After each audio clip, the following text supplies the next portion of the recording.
কেন্দ্রীয় শিক্ষামন্ত্রীর পদত্যাগের দাবিতে শ্রীভূমিতে যুব কংগ্রেসের বিক্ষোভ, কুশপুতুল দাহ ঘিরে পুলিশ আন্দোলনকারীদের ধস্তাধস্তি।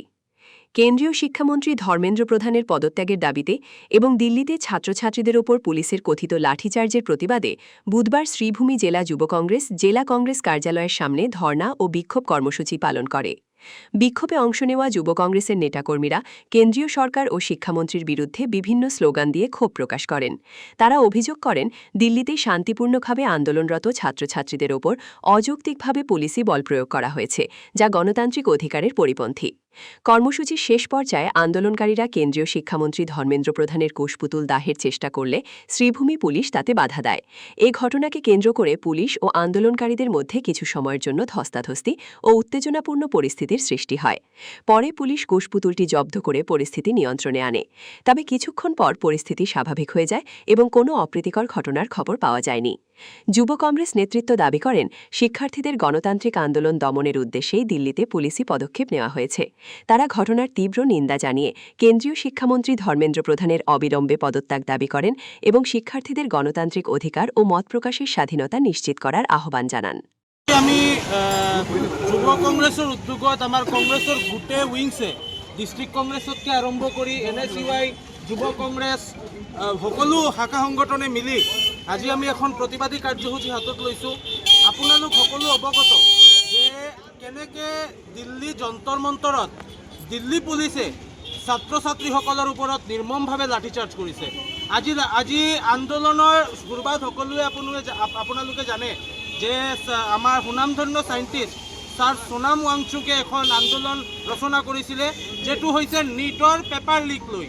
আজি যেনেকৈ নিটৰ পেপাৰ লিক হৈ আছে, আজি যেনেকৈ বিভিন্ন কম্পিটিটিভ এক্সামত পেপাৰ লিক হৈ থাকে, তাতে আমি যিমানহে আন্দোলন কৰোঁ, যিমানে মেমৰেণ্ডাম দিওঁ, কিন্তু কোনো ধৰণৰ কোনো সুৰাহ আল্টিমেটলি নহয়। তো এইটো কাৰণে ছাত্ৰসকলৰ মানে কি কম পেশেন্স লেভেলটোৰ বান্ধটো ভাঙি গৈছে। সেইটো কাৰণে তেখেতলোকে আন্দোলন কৰিছে আৰু এই আন্দোলনত আমি দেখা পাইছোঁ চৰকাৰে কেনেকৈ পুলিচ লগাই, দিল্লী পুলিচে কেনেকৈ নিৰ্মমভাৱে লাঠিচাৰ্জ কৰিছে, সেইটো আমি দেখা পাইছোঁ। কিন্তু আমি এতিয়াও দেখা পাইছোঁ যে কিছুমান ছ'চিয়েল মিডিয়া প্লেটফৰ্ম আৰু কিছুমান নিউজ চেনেলত আমি দেখা পাইছোঁ যে দেখাই আছে যে এইটো কিবা এণ্টি নেশ্যনেল স্লোগান দিছে, এণ্টি হিন্দু স্লোগান দিছে আৰু মানুহে এইটো ডাইভাৰ্ট কৰিব বিচাৰিছে ইস্যুখন, যে কংগ্ৰেছে বুজি এনেকুৱা স্লোগানত ছাপোৰ্ট কৰে। আমি এটা কথা কৈছোঁ, আমি ছাত্ৰসকলৰ লগত আছোঁ। এতিয়া যদি আমি কওঁ যে এই আন্দোলনটো বানচাল কৰাৰ কাৰণে বিজেপিয়ে কিছুমান এণ্টি ছ'চিয়েলিষ্ট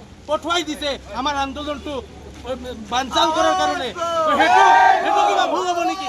আমি ধৰ্মেন্দ্ৰ প্ৰধানৰ আমি পদত্যাগ দাবী কৰোঁ, কাৰণ আমাৰ ভাৰতবৰ্ষত দেখা আটাইতকৈ অপদাৰ্থ যদি কোনোবা শিক্ষামন্ত্ৰী থাকে, সেয়া হৈছে ধৰ্মেন্দ্ৰ প্ৰধান। আমি মাননীয় প্ৰধানমন্ত্ৰীলৈ আহ্বান জনাম, যেনেকুৱা অপদাৰ্থ প্ৰধানমন্ত্ৰী আমাৰ নালাগে, শিক্ষামন্ত্ৰী আমাৰ নালাগে। পুতলিকাৰ কাৰণে এক মিনিট ৰ'ব, আমি আইনত শ্ৰদ্ধা কৰোঁ।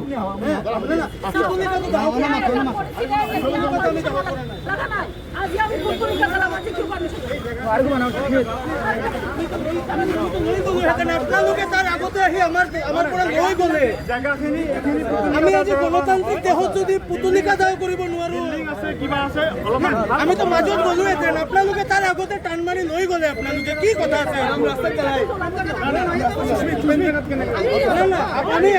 আপুনিতো যাব নিদিলে।